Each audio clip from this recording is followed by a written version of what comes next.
Hi, folks. I'm Gene McLaughlin. I'd like to welcome you to Old Bridge Outlook with Mayor Owen Henry. On this program, the mayor has an opportunity to talk to you about things taking place in the township and to introduce you to some people making things happen in the township. And having said that, Mayor, how are you today? Good to see you, Gene. Thanks for having me. Good, Mayor. Memorial Day parade, a little rainy. This is the second year in a row, Gene. We were challenged know. by the weather, Right. but it just it cleared up enough, just enough. We got a little bit of rain towards the end. During the ceremony, it was raining, but well attended. As you know, our Grand Marshal was outstanding. Right. You could have heard a pin drop when he was giving his speech. So thankful for being a United States citizen, witnessing the invasion of Grenada in the 80s and acknowledging the 19 soldiers that died. So that he referenced, where would I be without the death of those 19 soldiers who died freeing his country from a bad political situation. So he gave thanks to them. He gave thanks to just the country, and everybody was I was very proud and honored to stand on the stage with him. So He was very impressed when he was here with you and I. Weather should never impact the Memorial Day parade. It will never stop us from marching here in Old Bridge. Right. We shall march every Memorial Day. Okay, well, thank you, Mayor. Mayor, one last thing. Improvements, a lot of things taking place on the roads around the town. We have a lot of things going on in town, Gene, that the residents need to be aware of. They can come to our website and check traffic, what's going on. We have the improvement of Texas Road and Englishtown Road finally occurring. So they need to be aware of detours in that area. Very congested to begin with, so if you have to take a detour, there's a truck detour and a car detour. Please come to our website, you'll get that information. Also very important for our commuter parkers. We are improving our 2 township-owned lots, Westminster and Inverness. So you need to be aware when that work is taken, those lots will be closed. Oh, wow. Okay. We have signs posted for alternate parking where you'll be able to park free. But pay attention to the signs and make yourself aware. Don't get up in the morning and drive to that parking lot not knowing that it's going to be closed that morning. Okay. So please be aware of what's going on in town. It's a little bit of pain, but it's a lot of gain at the end of the day when these are going to be complete finally after so many years. Our parking lots are getting improved. Okay, well, thank you, Mayor. Mayor, you referenced a moment ago Captain Baptiste, who is our Grand Marshal and outstanding officer. And folks, we are delighted to have with us today another fine officer. He is a member of Old Bridge's finest, the Old Bridge Police Department, our Community Relations Manager, Officer Patrick D'Onofrio. And Officer D'Onofrio, thanks for being with us today. Thank you, Gene. Thanks for Mayor. being here, Pat. Appreciate it. Thank you. Officer D'Onofrio, what's your background? I grew up in Old Bridge. I went through the Old Bridge School District. I graduated Cedar. At that time, there was 2 high schools. I graduated Cedar Ridge years ago, late 80s. After that, I attended Middlesex County College, where I majored in criminal justice. From Middlesex, I went on to Rutgers, where I graduated with a double degree criminal justice and sociology. Yeah. At that point in my life, I was had 2 jobs. I was doing stuff in scouting, and I was doing stuff. I worked in retail management while trying to become a police officer. And then back in 1997, I got hired for Old Bridge, so technically this September I'll be completing my 20th year. Wow. I still have family living in Old Bridge, and a lot of friends still living in Old Bridge. Well, congratulations on the 20th anniversary coming up. Officer D'Onofrio, you were the first community relations officer. Could you tell us what community relations is all about? Always in the past, Old Bridge has always had an officer assigned to drug education. So with stuff that changes and stuff going on, I kind of approached the chief, and I guess he listened to me and called me a couple months later and said, yeah, let's go with this. And I said, I don't want to be known as the drug education officer. Right. I said, yes, that is part of my job, so I still am responsible for drug education in elementary schools. But I'm also doing the CERT program, which is Civilian Emergency Response Team. I'm doing stuff with seniors, Boy Scouts, Girl Scouts. Anyone calls for any crime prevention stuff, I'll go out and do it. The true role of community policing dates back a long time ago. Right. It was really the officer on the beat who got to know the neighborhood. It's really hard to do that in a 42 square mile town. Yes, sir. Because we have different sections of town that different things occur. You might have someone in an apartment complex always complain about parking. Someone else complaining about barking dog, and then any crime issues that come up. But it's just to get out there and try to discuss with people what problems are, what we can do. Some of it's just giving people advice.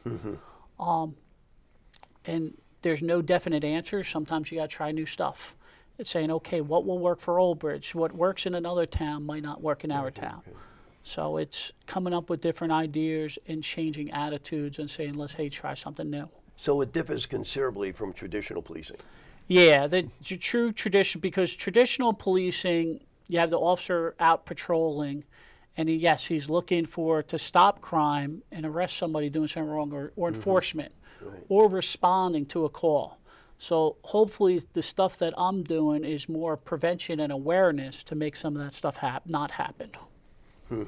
So you're more proactive, is a good way to put I it. try to be the best I can. Mayor, that makes it a tough operation too, huh? Yeah, and The event hasn't even taken place yet. But- Officer D'Onofrio was out there trying yeah, we're not going prevent to invent the something. wheel, as you know, Yeah. Officer D'Onofrio said. Community policing's been around for a long time, Right. and it's great. I know I thank the chief for putting Patrick in charge of this and being out there. It's the eyes and ears of the police. Yes. You know, on the streets Yeah. prior, getting a feel for what's going on. Maybe get a tip or something, like talking to somebody before they make Right. that bad decision. Right. And it's been well received in the schools. Yeah. Patrick is well respected in town, so it's a win-win for everyone. It seems to be. Officer D'Onofrio, if you would, we talked off the air about some of the competencies that go into being a police officer, such as good judgment, courage, empathy, resourcefulness. What other qualities would you bring, or would you say someone in your position should bring to the job? I like the respect, but it's not only respect for the public respecting police, it's for the police respecting the public also. And respect has to be earned at times. Like when I talk to kids, I said, hey, always treat someone the way you want to be treated. Like even as a police officer, if I'm responding to a call with people yelling, I might raise my voice, but you also got to know to bring it down to get them back. Or sometimes people are yelling, you just bring your voice down to get their attention because they're like, okay. And listen to people. There's times you need to listen too and hear what they're asking. It's again, there's times we have to go in as police and say this is how it's going to be, but then to diffuse the situation, you got to work on it. And that's currently there's a lot of training going on in law enforcement to do de-escalation and this and that, and it's because the rising problems with mental illness and drug issues. Because a lot of times you're not even dealing with a person Yes, sir. who is going to understand everything you're talking about. So you might have to change how you're talking when dealing with it. It's like even if you tell an officer you come up on a little kid and the kid's crying, do you stew there standing, or how about kneeling down while you're talking to them? Bring yourself down to their level. Right. And we still have some challenges in this town. We only have, I think we only got probably one truly bilingual officer.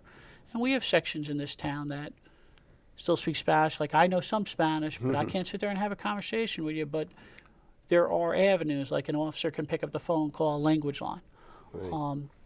And then you deal with, like, even only once in my career I dealt with somebody with sign language on a car accident. And I was like, wow, how am I going to do this? So I'm like, let me get the notepad. Please be able to write.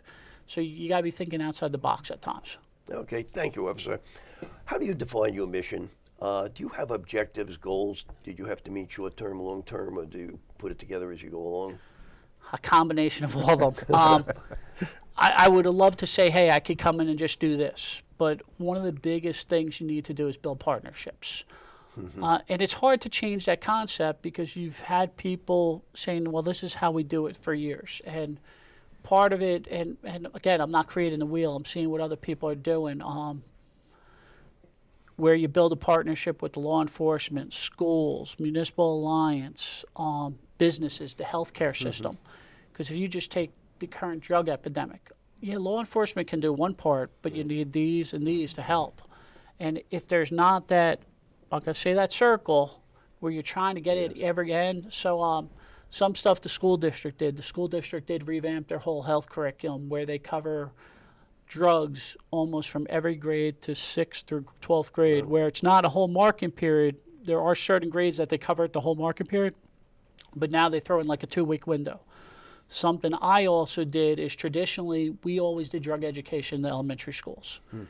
We keep that, and what I tried to tell the guys do, okay, yes, your main curriculum's with your 5th grade kids, but go down and visit every other grade once a week.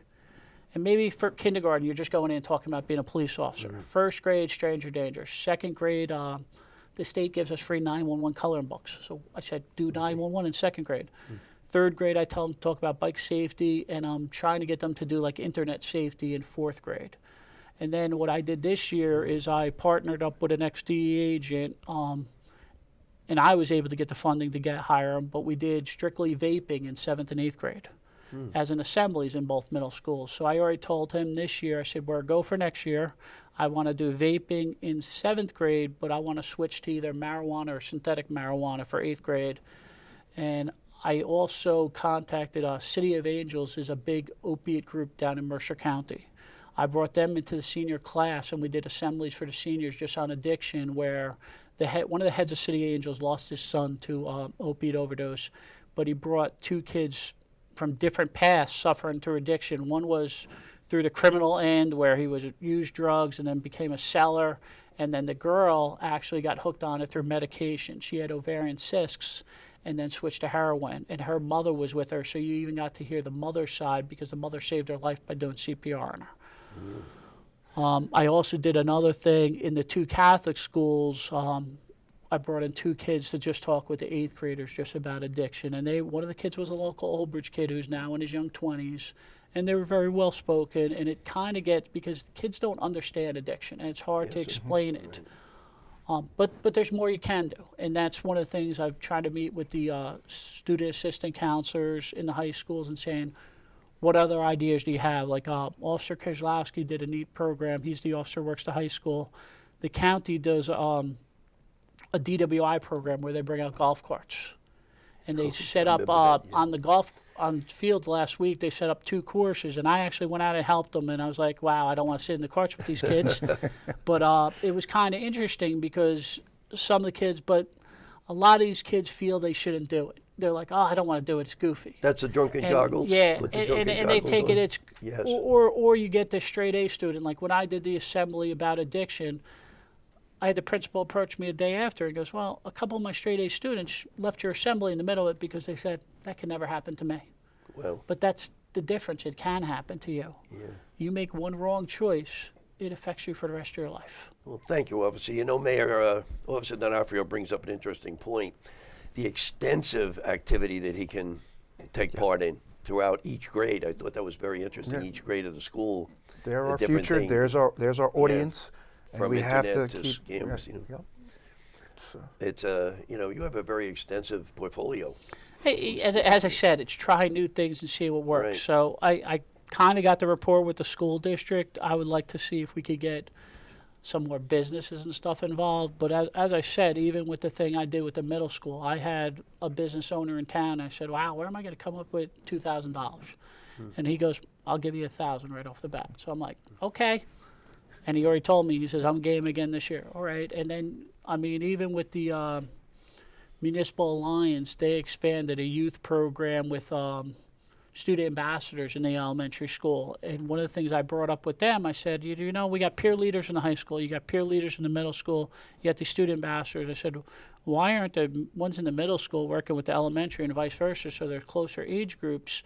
And you can still have the high school kids work with the elementary school, but these are the kids you want to be moving further up the Yes. chain and develop into those leadership roles. And it's even with actually on June 10th, the Municipal Alliance is doing a Hooked on Fish and Not on Drugs program at Cheesequake State Park, where we had, I can't remember if it's an essay or not, but it's 4th graders entered a competition. I think it's 2 or 3. It's one from each class. Right. And we have volunteers go out with them to Cheesequake State Park and just fish with them today, because showing that there's other opportunities to do things than try drugs. Okay, thank you, Officer. You know, Mayor, Officer D'Onofrio mentioned the business partnering kind of concept with the community, which seems consistent with everything else we're trying to do here, too, with economic development and everything else. It fits right in, doesn't it? yes, the businesses in town have been great when we've asked for help, and certain organizations that deal with social issues here locally. They've been great stepping up to the plate and making donations. There's a number of organizations we've given money to. Okay, well, thank you, Mayor. Folks, if you'll stay tuned, we're going to take a break right now. We're talking with our police officer, Officer Patrick D'Onofrio, who is the first community relations officer. We're discussing his duties, some of the obstacles he runs into, some of the opportunities he has here in the township. Please stay with us. We'll be back in a moment. I'm a single mother, and I was the main one working, so I never thought that I could go back to school, you know?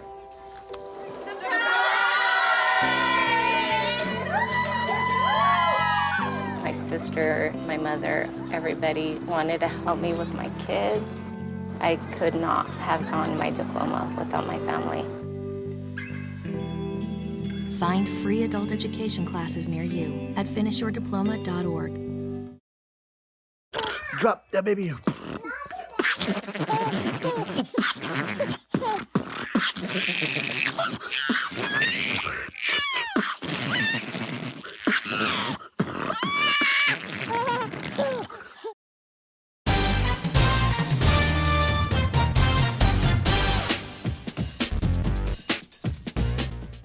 Folks, welcome back to Old Bridge Outlook with Mayor Owen Henry. Today we're welcoming in one of Old Bridge's finest from the Old Bridge Police Department, Officer Patrick D'Onofrio, who is the first community relations officer appointed in the township.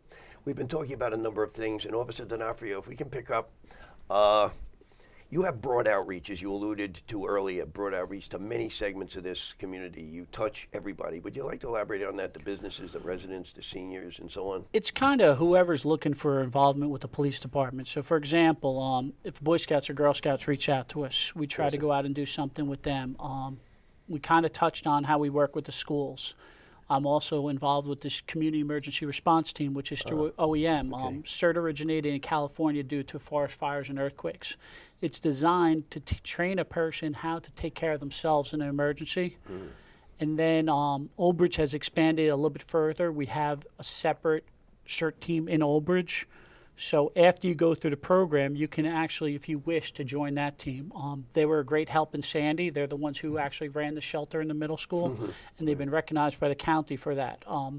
I've actually talked with Tom Garrity to do some other training with them later this year on search and rescue, where we're looking at doing a 2-day event. One's a classroom where somebody from Wilderness Search Team will come in and train them, and then we're going to do possibly a big drill out in Cheesequake State Park where they actually are out in the field doing it.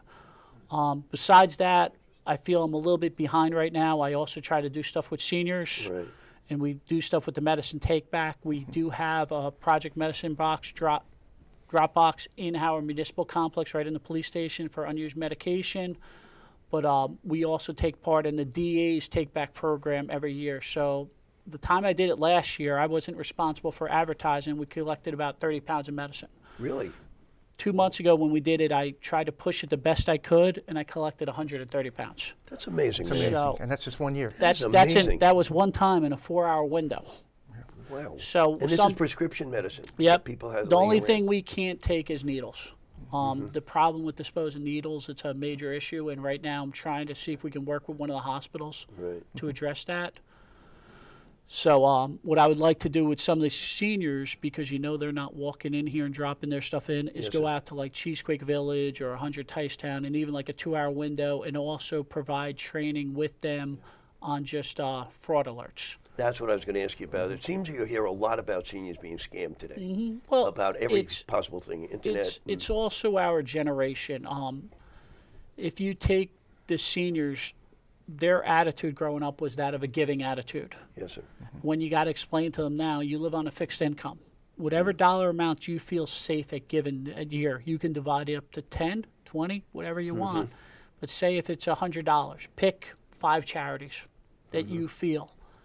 But don't feel guilty when you get 20 more letters asking you for stuff. Just pick the 5 that you personally feel that either affected you in some way or your heart is dedicated to those 5. Well, people coming to your front door asking you about paving your driveway, and you get lured in, and somebody else sneaks in and grabs your purse. or Well, grabs your it phone. even goes further now because one of the things, the mayor had a meeting with realtors, and I asked, can I come in and talk?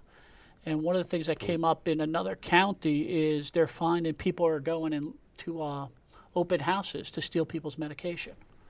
Really? So the other county, what the police department did is provided stickers to put on the front of the house saying, this house is secure, all the valuables and medicine. I said, I don't know if I agree with that, because if a person looks at the house, they're going to think, oh, this is an unsafe community. Yes. And I said, maybe it's something, any realtor, when they sell a house, hands you as a client a packet. So maybe by doing that, educating the person who's selling the house to make sure they secure the stuff. I'm actually going to try to pursue that also, but and I never thought about this, but do the same thing with funeral homes. What do these good point, people yeah. do when someone passes away? What do they do with that person's medicines? Yeah. So good it's point. the same thing. A person goes into a funeral home, you're given a packet of your options. Put a one-page letter in there and let the funeral home type it up saying, listen, we're sorry for your loss, but here's something we want to bring up, and here's a place you can get rid of that medicine. Boy, it makes good sense. It really does. It takes a lot of gall, though, for somebody to walk into an open house and start rumbling through medicine They're cabinets. professionals. People have become desperate Well. when they're desperate times. I guess so, to do that. You hear all kinds of crazy stories. Yeah, every day you hear them, every night. One thing, if I may, Officer D'Onofrio, what has been the community reaction or reception to your position? Anything we kind of been involved going out to do, I feel like we got a good rapport. Like I try to even tell the guys that when they're teaching in elementary schools, hey, if something comes up and you could go to it, go out and do it. So for example, like I said, the student ambassadors, they did their own competition this year where they designed a T-shirt and the Max, that's the new fitness one up on 9. They paid for the shirts. So the kids had to come up with something in their drug education curriculum to design the shirt on. And one of the kid that won did it on kind of the decision-making topic where they drew like a star for stop, think, act, respond, Yes. reflect. And we had 36 entries, and that night at Friendly's gave some of the money towards the cause, but we had a good turnout. And I would like to say all the officers who teach in elementary school that night went out and supported the kids and were interactive. And you had kids give us high fives. Or McDivitt School this year adopted the police department. So the principal over there, Lori Coletti, contacted me, and I gave her a list of police officers. And each week the police officers get cards from the kids. So I tried to tell guys, hey, if you can, just stop in the school. You can either just say hi to kids Yes. or ask what class is sent to you. So, for example, I had one of our guys who kind of works night and does narcotics, and he's like, listen, I can't go over there because I'm supposed to be out of sight, out of mind. And he had a second grader asking him questions. So I went over last week and kind of walked in the class and fielded the questions. And then one day I even went over and picked up the intercom and kind of thanked the kids and also put it out there saying the police department appreciates, but also thank anyone in uniform for their service. And in the last week of school, I got a couple officers going over there, and we're playing volleyball with the fifth graders, and they're going to have ice cream with the fifth graders afterwards. So stuff like that. It's just being there to talk to kids. Like, I find it funny. I spoke to a class of kindergartners in one of the schools this year. Anytime I'm in there teaching the fifth graders, the kindergartners start screaming my name and run down the hall, give me a high five, and I'm like, you don't. And I get in trouble when I go into middle school if I walk in the cafeteria because currently I teach in 7 schools. Yes, sir. So if I walk in Sauk's cafeteria, kids start screaming my name, and you got the teacher up on the podium like, okay. And I have to grab it like, hey, guys, be quiet so you don't get in trouble. Right. But it's just some sort of involvement. So it's been a and positive Yes. response. Mayor, is that what you Absolutely. see? Oh, yeah, You get absolutely. around the town as much Yes, as I'm in the anyone. schools, when the police officers are in the school. The whole- business people you You interact can feel with the and- excitement. Yeah, They're all very positive Yep. about this whole yes. concept. I went to a couple of the graduation, the lead graduations as they're called now. The police have made a great bond with the students. Yeah, I think First that's name wonderful. basis. and that bond sticks. Like Yes. I'm sure it does. I'm friends with a family, and I got texted a picture last week of the girl walking out of graduation at Rutgers, and I know her from teaching her in 5th grade. So it's kind of weird. Even as I said, I was out in the grade 9 center last week doing stuff in health classes, and I have kids walk in, they look at you and they're like, "You were my 5th grade dare officer." I go, "Yeah, I guess you got grayer hair now," but they don't always remember your name. And I always have to tell kids, I said, "Listen, if I'm teaching 300 kids, realistically, I'm only going to remember 1 or 2 of your Sure. names." And it's, but you try to make it understand, hey, if you need something, I'm here. So, said. like I had a kid in Carpenter this year. They reached out for me because they were doing like a book signing for him, and the mother bought him a book. So they asked me to come over and sign it because after teaching class, he already told his parents he wants to become a police officer. So it was funny. I brought him down the next day, and I had some old torch run shirts. And I start questioning him as if he did something wrong, and he's looking at me like, "What did I do?" And I started laughing, and I'm like, "No, Lucas, this is because I hear what your goal is, boom, boom, boom, and I want to give you a shirt to show that law enforcement's here to support you. And if you need anything, reach out to me." I think that's So. a great attitude. I think it's Oh, a yeah. wonderful attitude. It brings it back again, Mayor, I think, to when you and I were growing up. The respect for the policemen. I remember the officer that lived on my street. His two sons Yeah. are currently officers here now. Really? And he used to keep us in line. Yeah, I mean, in those days, if you were fresh or snotty with an officer and you went home, your father would kill you. Right? Yeah. The way it is now. That's fantastic. What challenges do you see? Old Bridge is just named one of the safest cities, the sixth safest city in the country. What challenges do you see? What issues do you identify now? The challenges is the community is constantly changing. Good point. And same thing, law enforcement's constantly changing to catch up with the times. Like just recently, the AG's office has come out with new training, which is mandatory for police officers. So half the police department went to it last week, where it was a 5-hour block on just dealing with mental illness. And that's hard because, again, true training in policing, they don't train you with that. Yeah, you're not trained to be now a social now you're trying worker. to say, okay, and it gets to the point now, and they're already coming out next year's cultural diversity. And it's going to be required that an officer has to go through so many training just to be recognized by the AG's office for credits every year. The other thing is that whole trust issue and being able to get parents out. You got parents with kids, and you got so many activities. So when you try to run something, it's like, okay, do I have to partner up with schools to get more people out?